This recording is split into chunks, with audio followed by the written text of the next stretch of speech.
So here's the theme we ended up with. As always, simple is the goal, right? Simple but not simplistic. You know, like if your theme is,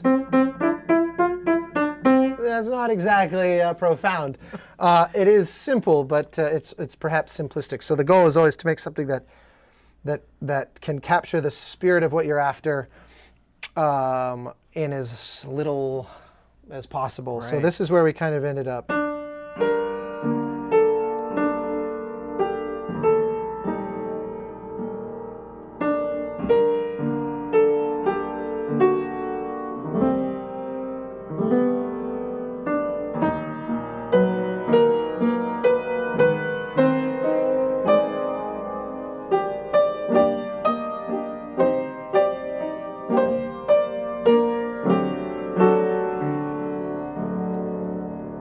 Not much to it. It's very kind of gothic, you know? Yeah. Because then you can get very, you know.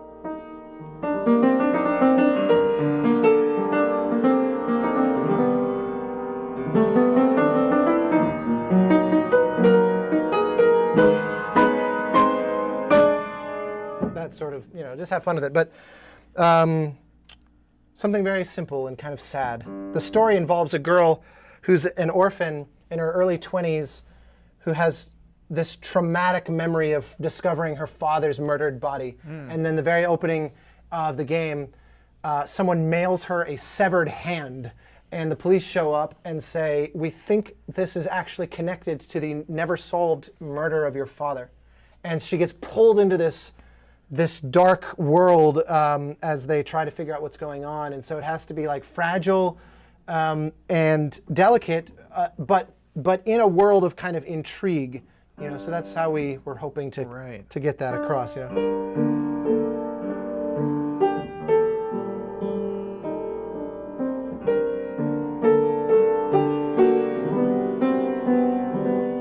So, with that said, I will now pivot and show you how that actually manifested. Yeah. And we'll see. All right, let's go over to the computer. So here, I will play the theme, and I can kind of, well, what do you think? What would you prefer? Do you want me to just play and then dissect, or kind of like give a few little pre-play dissections and then play it down? Or none of those options? I mean, so we heard it on the piano. Would it, I guess we could just kind of refresh it maybe now here in this setting? I don't know. What do you think would be the best way to present it? I think, well, why don't I walk through the elements? Okay. I mean, I'll leave it up to you, whatever you think is the best way to present it. So we heard you kind of played in its organic form right on the piano. Yep. Very simple. You know, it's kind of slightly waltzy. And so, as I can never seem to resist, the score is built in many respects around Tina Guo cello solos. How can it not? But yeah, that's kind of, at this point, I don't really know how to write a score without her. But so I can isolate here, and you can hear the theme at first presented, you know, that way.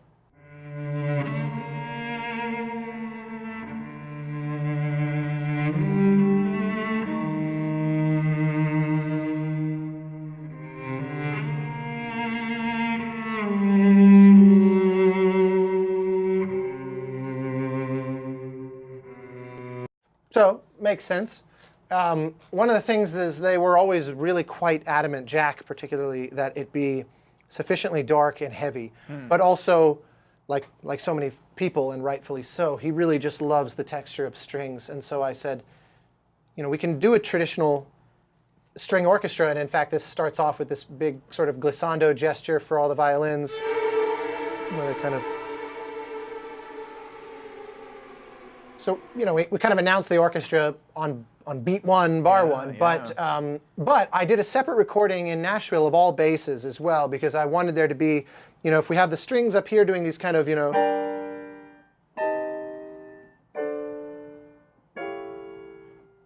lush, again, like kind of gothic harmonies. Down here, you could have like 5- and 6-part chords, you know.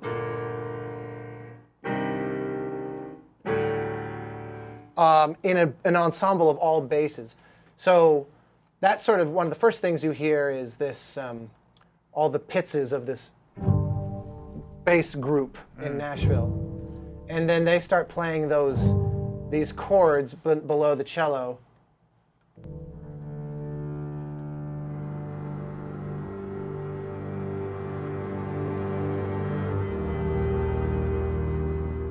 So we're, no violas, violins, cellos, just basses.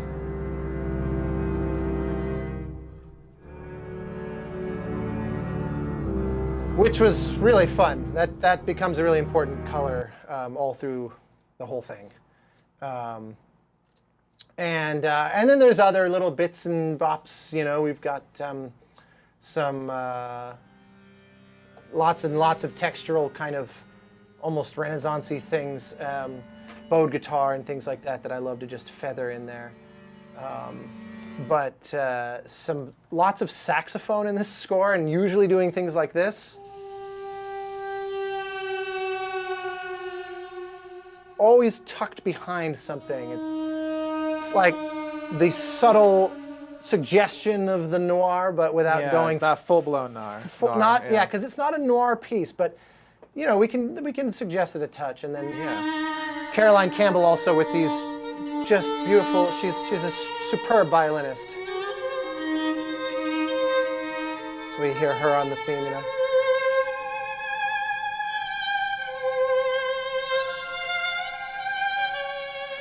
And that's where we also then finally have the strings come in.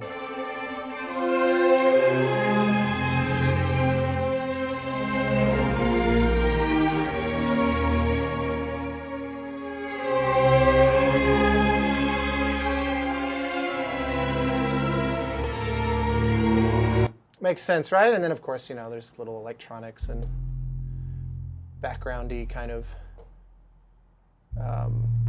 support, the normal. Nothing too wildly avant-garde. That's choir samples. I didn't record real choir because I didn't need. It's just a few places where they're heavily affected, very kind of manipulated. So there's something about kind of sampled choirs that have its own. I don't know, its own thing. It becomes its own instrument. Yeah, it's its own instrument. It's not, not better or worse than a regular choir. It's like its own thing. It depends on what you want to do with it. But True. in this case, because it was basically an extension of the electronic textures, and it's not that much in the score anyway. So it was I couldn't really make the case for lobbying for a choir budget. It's not a choral score. It's just one of those little ingredients that kind of makes you think, oh, that sort of sounds like a choir, but it's never really in the front. So. With those little glimpses, here's how it all plays out.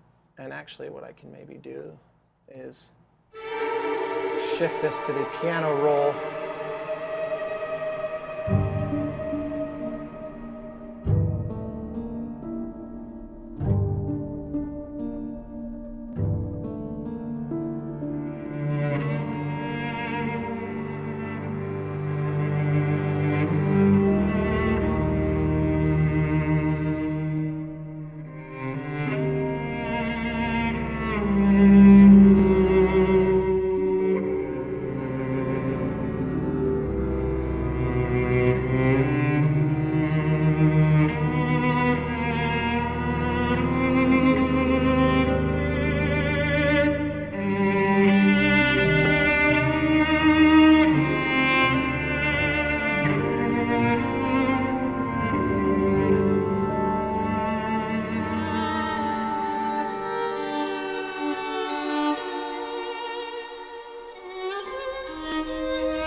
No, pretty Yeah. simple. I mean, it's beautiful. It's not going for anything wildly controversial. So, anyway, that's kind of the idea on the theme, and hopefully that made some sense. Hopefully that was somewhat interesting. Look under the hood. It's one of the things that for me was always encouraging. First time I ever kind of got to see this stuff was to realize that some of my favorite music, when peeling back the layers, you realize it's not piles and piles of complexity. It always seemed like it ought to be, but then when you actually have a look at it, you think, well, hell, that's not that complicated. And that was inspiring. It made you realize that it's not about how many notes or something like that. It's, are they the right notes? That's what we're always aspiring to.